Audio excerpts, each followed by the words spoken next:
তোমার বিছানা চাদর পিঙ্ক কালার কেন? তুমি কি মেয়ে? বিজুতে কি করলাম না করলাম তা নিয়ে থাকছে আজকের ভিডিওটি। আজ 13ই এপ্রিল, বৌদ্ধ ধর্মাবলম্বীদের বিজু। তাই আমি বিজু খেতে চলে গিয়েছিলাম এক মাসির বাসায়। আর এখানে আমার সবচাইতে পছন্দের খাবার হচ্ছে আটকড়াইয়াটা। ওখানে খাওয়া দাওয়া শেষ করে তারপর চলে গেলাম আমার বাবার বন্ধুর বাসায়, মৌফিউ আঙ্কেলদের বাসায়। ওখানে গিয়েও হচ্ছে এবার খাবার দাবার খাবো। প্রথমে ওদের বাসায় গিয়ে আমি কয়েকটা ক্লিপ নিয়ে নিলাম। ওদের এই ব্যালকনিটা এত জোস, এখান থেকে হচ্ছে নদী দেখা যায়।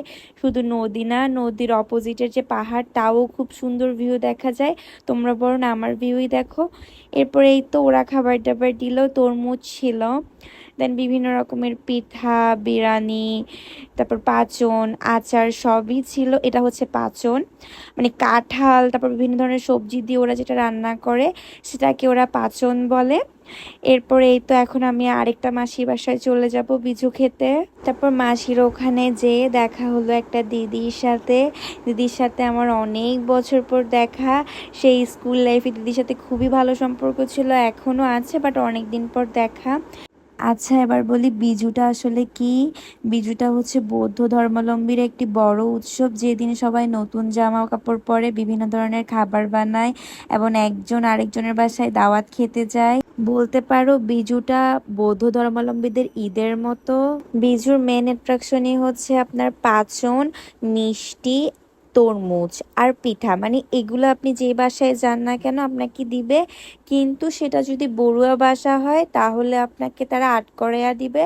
কিন্তু বড়ুয়া বাসা যদি না হয়, ধরুন চাকমা বাসা বা মারমা বাসা, তাহলে কিন্তু তারা আপনাকে আটকড়াইয়া দিবে না, আর সব কিছুই দিবে। কারণ চাকমা মারমা ওরা কিন্তু আটকড়াইয়া করে না, শুধু বড়ুয়ারাই করে। বিজুর আগের দিন, 12ই এপ্রিল, কিন্তু ওরা ফুল বিজু করে, তাই ওরা ফুল দিয়ে সাজায়।